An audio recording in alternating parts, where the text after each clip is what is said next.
যা গরম পড়েছে, এসি বা এয়ার কুলার ছাড়া 1 মিনিটও থাকা যাচ্ছে না। কিন্তু এই এসি আর এয়ার কুলার, এদের মধ্যে কি ডিফারেন্স বা কি পার্থক্য রয়েছে সেটা কি আপনারা জানেন?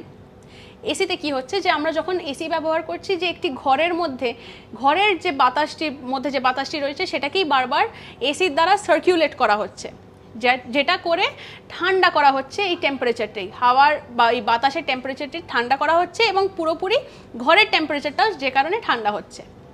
অপরদিকে এয়ার কুলারের কথা আমি যদি বলি, সে কি করছে, সে বাইরের হাওয়াটি টেনে নিয়ে সেটাকে পরিষ্কার করে বের করছে, যাকে বলা যায় বাতাসের কোয়ালিটি, মানে এয়ার কোয়ালিটি যেটা, সেটাকে কিন্তু ঠিক করছে এই এয়ার কুলার।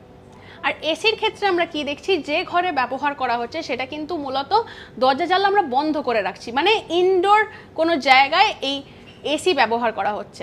আর অপরদিকে কুলার, এয়ার কুলার কিন্তু ইনডোর ছাড়া বাইরেও আপনি ব্যবহার করতে পারবেন। এইরকম নানা আপডেটসের জন্য চোখ রাখুন আজ তাক বাংলার ইউটিউব চ্যানেলে, সাবস্ক্রাইব করতে ভুলবেন না। আমরা রয়েছি হোয়াটসঅ্যাপে, তাই হোয়াটসঅ্যাপেও ফলো করতে ভুলবেন না। সঙ্গে রাখুন আজ তাক বাংলাকে।